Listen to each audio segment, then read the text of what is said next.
O tu kažkada esi skaičiavęs kalorijas? Jo, daugiau svėriau. Bandžiau mesti pats svorį, bet nesigavo tada tokia Edita.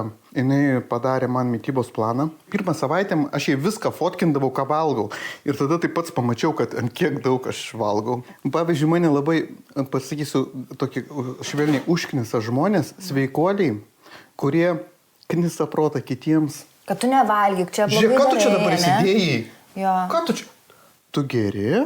Ir žinai, kas man atrodo, kad jie tiesiog taip nėra tikri savyje, tai, ką jie daro, jiems kažko trūksta viduje, kad jie ateina pas kitą ir aiškina, kodėl tu valgai tiek daug arba kodėl tu valgai tiek mažai. Kažkas pas juos pačius kaip trūksta, jie tada ateis ir knis protą kitam, kad paimtų kito energiją savo. Žinai, jeigu aš galėčiau sau leisti ir mano sveikata būtų, tokia, kad aš blemba gerčiau. Ta prasme. O būna tarptų fotošūtuose, kur ten 2-3 dienas lytinių santykių? Ką? Tarp fotografų ir modelių. Aš nežinau, aš tokiam niekad nesu Nebuvai? buvus. Aš niekad nebuvau. Aš laik atsisakiau. Nežinau, O kaip tu nujauti? Kaip aš nujaučiu, žinok. Blemba, labai sunku pasakyti, nežinau. Galbūt. Tada gėdos minutėlė. Prisipažink kažką gėdingo apie save. Kažką, ką. Pradinėse klasėse apsišikdavo mokykloje. Kaip? Aš suprantu, kaip žmonės apsisuko. Aš neklausk. Gerai, tai tu iš baimės. Ne, aš turėjau problemą, aš nesuprantu. Aš nesuprantu, kodėl. Ir visi jausdavo, kad apsikakoji. Žinok, labai etiškai elgdavosi. O mokiniai? Jo, Irgi? kažkaip, aš nesuprantu. Tai Gal aš ne jeigu tu vienas, buvai- man atrodo, aš ne vienas. O kodėl tu nenešioji liemenukų? Dėl to, kad aš jau nenešioju apie kokį 10 metų beveik. Tai dar ir sveika čia, žinai, yra. Kas čia sveiko, gali nusitampyti tą? Tegul tamposi tikos, tai man geriau turėti sveikus papus, negu kad, o koks skirtumas, kaip jų, tegul būna jie nutampyti. O kas aš papus dėl vyrų turiu? Ar dėl savęs? Gerai, atsiprašau, kad pertraukiau. Jo, man kažkaip tipo, oi, tai tavo kūnas bus negražus. Gerai, o kas yra sveiko nenešioti liemenukus? Tai krūtinės raumenys, visų pirma, jie kaip tik turi daugiau darbo išlaikyti, nes kai jie yra prilaikomi, tai jie tiesiog nedirba. Nedirba jie. Jie pastovi prilaikomi. O kitas dar dalykas, tie visi tosios liemenėlės ir dar su tom vielutėm, jos spaudžia krūtinę, negerai moterų sveikatai tai netinka, kraujotaka mažina, limfa normaliai neprateka, negerai. Jo, tai žodžiu, moteris turėtų vaikščioti realiai be liemenėlės. Bet kaip manai, ko nori moteris? O siaubas. O kokio amžiaus moteris? Apie kurias moteris mes šnekam? Jokio skirtumo. Nes čia labai skiriasi. Gerai pasakyk, mergaitė, kaip vadinasi ta, kur... Aš mergaitės, ko nori mergaitės, aš nežinau. Tai gerai, ko nori panelės ir ko nori moteris. Ženytis ištekėti. O ko moteris nenori? Tu man pasakyk. Ko tikrai moteris nenori? Nesitikėjau šitą iš tame. Ko nenori?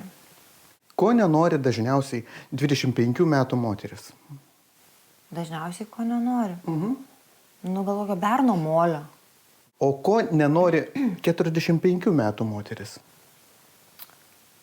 Nenori molio vyro. O 65 metų moteris ko gali nenorėti? Nenori jokio vyro. Nežinau. Aš žinai, ką pagalvojau. Nenori numirti. Ai, taip pat tai. 25 metai. Ne, 25 dar nėra daug. Sakai, 25 metų nenori molio vyro.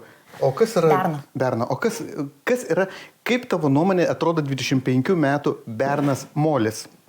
Šiaip žiauriai sunku pasakyti, dėl to, kad labai viskas priklauso nuo moters asmenybės ir nuo pačios moters. Jeigu moteris yra vienokia, o bičas yra visiškai priešingas, tada jau jie ten tarpusavį nebesutarė ir tada jau vos ne jis molis gaunasi. O tu nori pasakyti, kad molių nėra, tik tai yra nesutapimas tarp vyro ir moters?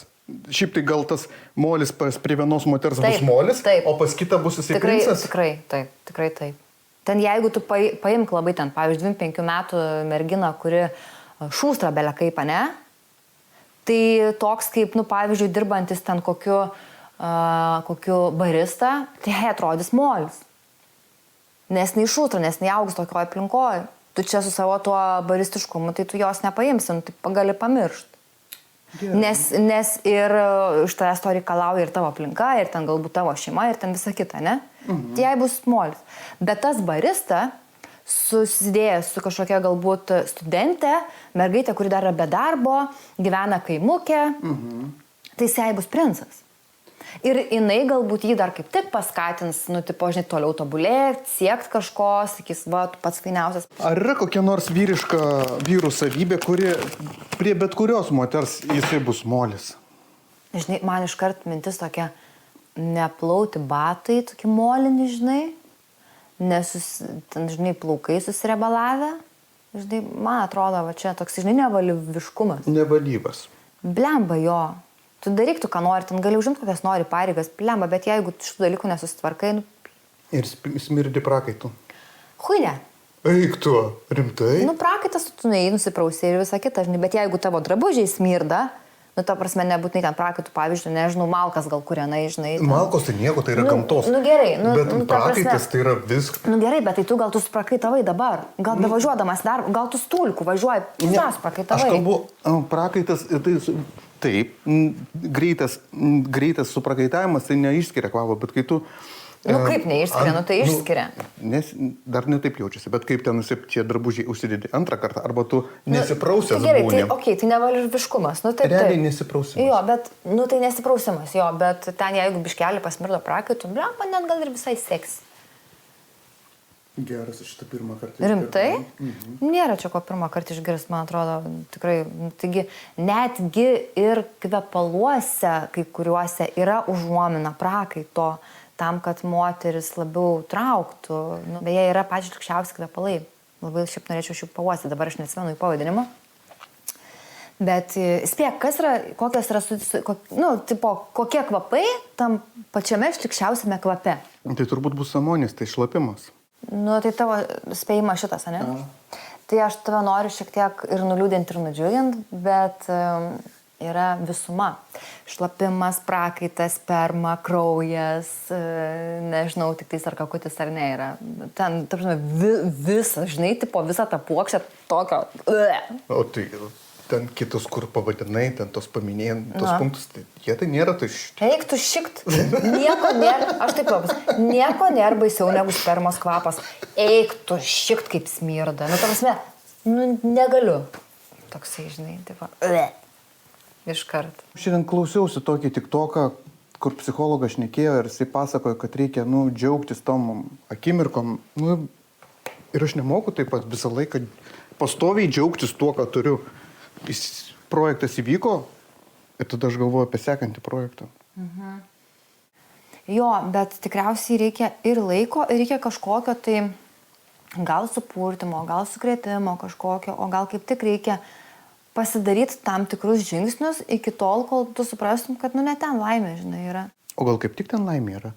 O gal kad tu moteris, Ieva, moteris turi džiaugtis va ten savo namais, ūkių, aplinką, drugeliais ir katinukais. O vyras, jeigu jis sėdės namie ir džiaugsis katinuku ir gėlytę ir jam nieko daugiau nereikės, nu come on, molis, va, aš pasakyčiau molis. Nu gerai, okei, žiūrėk, tu dabar neturi galimybės filmuoti, neturi galimybės daryti savo projektų.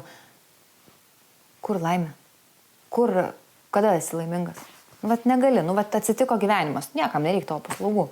Kur yra laimė? Kaip džiaugsis? Tuo metu aš ieškosiu to kelio, kur aš būčiau kitiems naudingas. Ir tuo metu aš nebūsiu, sakykime, laimingas. Nu, tai bus toks etapas, tu negali būti pastoviai laimingas. Tu tiesiog, nu, aš apie save kalbu. Ir kai tai atrasiu, vėl tapsiu laimingu.